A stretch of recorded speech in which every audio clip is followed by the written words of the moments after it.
Bonjour à tous et bienvenue dans cette vidéo qui m'a été inspirée par un message que j'ai reçu la semaine dernière qui me disait en gros Xavier, est-ce que tu pourrais analyser la société Worldline? Et de manière, j'avoue, un peu automatique, j'ai répondu ce type de société à problème ne répond pas du tout à mes critères principaux, que ce soit en termes de rentabilité, d'endettement, enfin bon, un peu tout, si vous voulez, voilà, ça m'intéresse pas, en gros.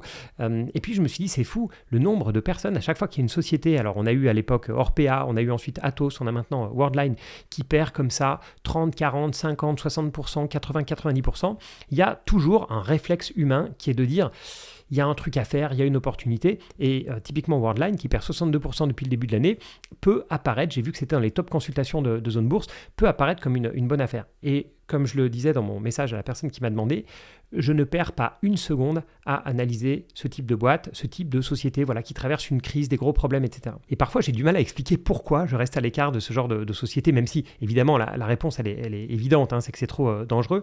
Mais ça m'a surtout fait penser à Darwin, à Charles Darwin et sa théorie de l'évolution, et notamment une de mes lectures qui date d'il y a quelques mois, qui s'appelle, alors je traduis le titre, Ce que j'ai appris sur l'investissement grâce à Darwin, de Pulak Prasad. Je crois que c'est un investisseur indien. Alors, c'est pas le seul à faire référence à Charles Darwin en investissement. Charlie Munger le mentionnait aussi régulièrement, même Warren Buffett. Et parmi tout ce qu'a apporté Charles Darwin, ce qui me fascine le plus, c'est vraiment ce concept bien connu de sélection naturelle. Ça décrit le fait que les individus les mieux adaptés à leur environnement vont davantage se reproduire que les autres, ce qui va faire évoluer l'espèce au fil du temps. Et c'est complètement contraire à ce qu'on pensait au 19e siècle, donc quand Charles Darwin a commencé à émettre cette idée, parce qu'à l'époque, quand on voyait les girafes par exemple, qui avaient des longs coups et qui pouvaient donc atteindre les feuilles les plus hautes dans les arbres, on se disait « Oh, la nature est bien faite, c'est incroyable, la nature a créé des animaux avec des longs coups pour aller chercher les feuilles les plus hautes. » Mais Charles Darwin disait complètement l'inverse. En fait, ce que dit Darwin, c'est la nature a produit des girafes de toutes sortes, avec des coups de taille variée,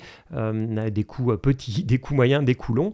Et dans un environnement avec de grands arbres, ce sont les girafes qui avaient le cou le plus long, qui ont été les mieux nourries, et donc qui se sont davantage reproduits. Et sur une longue période, ces girafes avec des coups de plus en plus... Enfin, les girafes, là, d'une manière générale, en tant qu'espèce, ont eu des coups de plus en plus longs, puisque les gènes transmis par leurs ancêtres transmettaient des gènes de coups longs, voilà, en résumé. Et on voit beaucoup ça dans la nature. Par exemple, quand on voit des insectes qui sont de la couleur exacte des feuilles et qui sont super bien camouflés, on se dit « Oh, quel camouflage incroyable, la nature est magique ». Mais selon la théorie de Darwin, c'est tout simplement que parmi ces insectes, il y en avait qui avaient des couleurs vives, par exemple, et qu'on voyait très bien au milieu des feuilles, d'autres qui avaient des couleurs camouflées, donc très similaires aux feuilles, qui vivaient donc plus longtemps que les autres. Donc les couleurs vives se faisaient manger très vite, n'avaient pas trop le temps de se reproduire.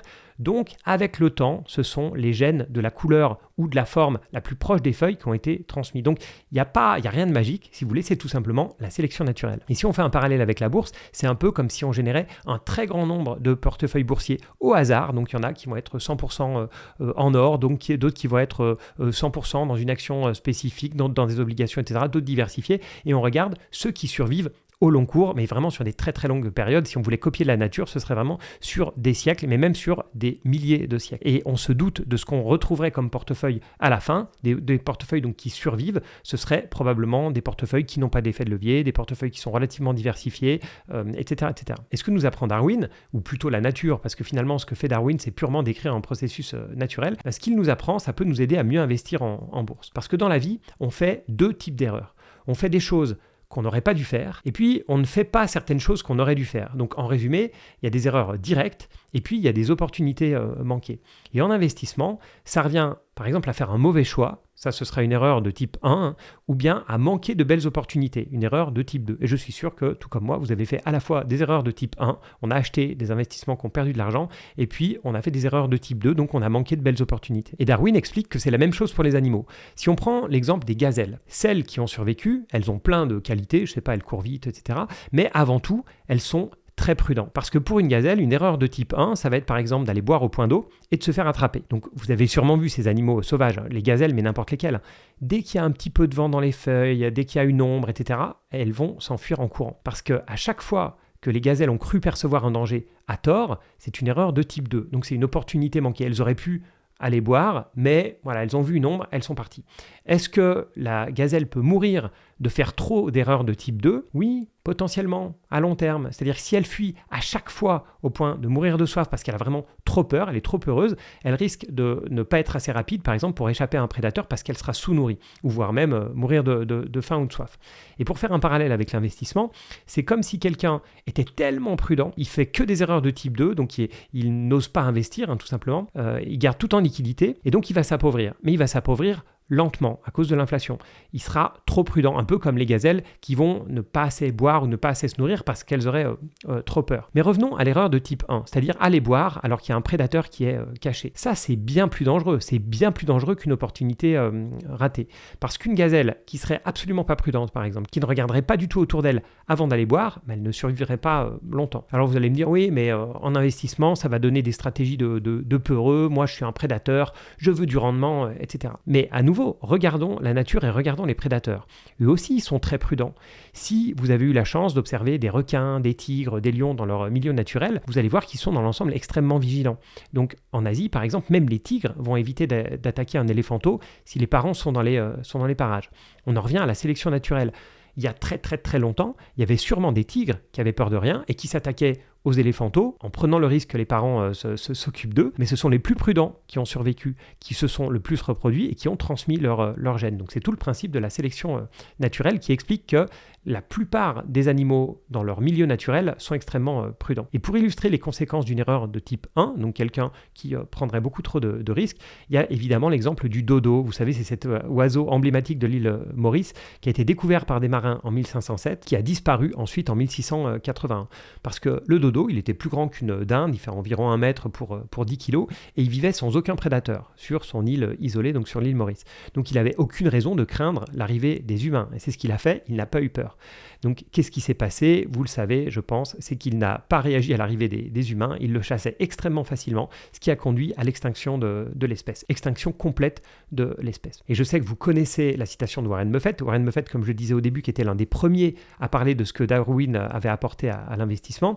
Et donc Buffett qui disait, il n'y a que 2 règles dans l'investissement. Règle numéro 1, ne perdez pas d'argent. Et règle numéro 2, n'oubliez pas la règle numéro 1. Alors, bien sûr, ça peut paraître extrêmement stupide vu comme ça, mais il ne faut pas se méprendre. Buffett ne dit pas qu'il faut éviter de perdre, 10, 15, 20% en bourse. C'est impossible, il connaît très bien les marchés. Ce n'est pas du tout ce qu'il veut dire. Ce qu'il veut dire, c'est ne prenez pas de risques inutiles. Et en bourse, certains risques sont évidents. Et c'est ces risques-là que j'évite.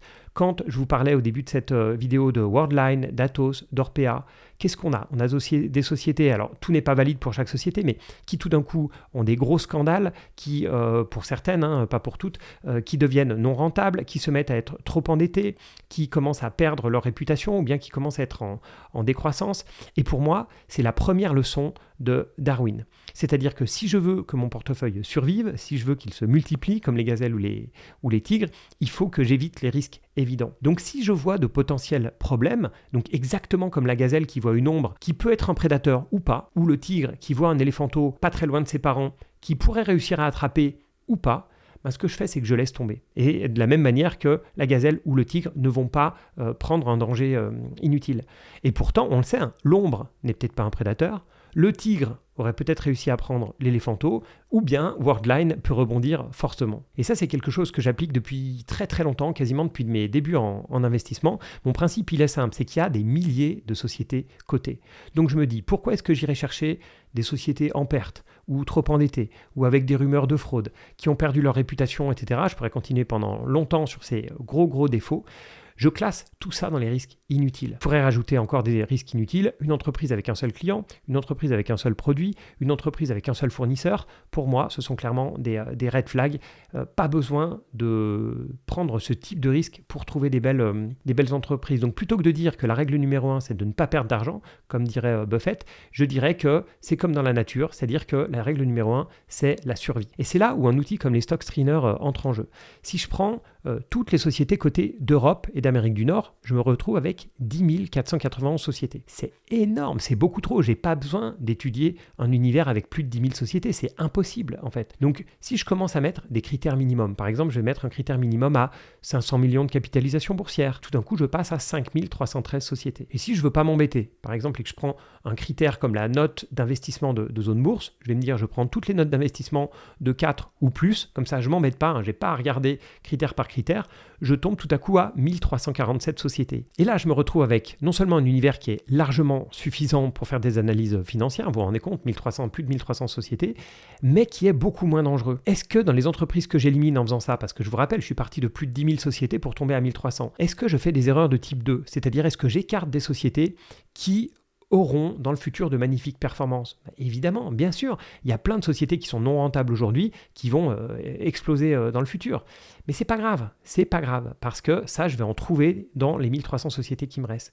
Mais j'ai surtout beaucoup d'entreprises qui risquent de me faire perdre 80, 90, voire 99% de leur valeur. Donc, ça me permet d'éviter les erreurs les plus coûteuses. Voilà pourquoi, quand on me parle de ces sociétés qui ont perdu pour de bonnes raisons, c'est-à-dire parce qu'elles ont baissé leur rentabilité, parce qu'elles ont une perte de croissance, etc., qui ont perdu 40, 50, 60, 70, 90%, alors je ne les regarde pas. Je ne vais pas perdre d'énergie là-dessus. C'est différent si une société perd 30, 40, 50% alors qu'elle a toujours des fondamentaux solides. Vous le savez, je regarde beaucoup plus les fondamentaux que les prix. Mais en général, les deux sont forcément un peu liés. Donc, bien sûr que dès qu'une société commence à avoir des problèmes, je la balaye. Et surtout quand les problèmes sont aussi profonds que ceux d'Orpea, qui a changé de nom depuis, mais que je continue à appeler Orpea, ou bien Atos, ou bien Worldline. Et pourtant, ça continue à attirer comme des aimants les investisseurs. Est-ce que vous regardez ce type de société? Vous pouvez m'en parler en commentaire. Mais c'est vrai que je trouve dommage de perdre énormément d'énergie et très souvent d'argent aussi sur ce type de société. Il vaut mieux laisser ça à des investisseurs dont c'est le métier, c'est-à-dire qu'ils vont vraiment faire une analyse détaillée pour déterminer si cette société est une recovery, si elle va se remettre sur ses pieds, si elle va se remettre sur le droit chemin, plutôt que de faire ça comme un pari fou, comme si on était au casino. En tout cas, c'est pas pour moi, mais vous pouvez me mettre en commentaire si vous aimez ce genre de situation un peu spéciale. Voilà, merci encore pour votre fidélité. Je vous rappelle la promo de 40% sur les abonnements Zone Bourse. Merci en tout cas à tous pour votre fidélité, vos partages, vos likes, vos commentaires. C'est toujours super sympa et moi je vous dis à bientôt pour une autre vidéo.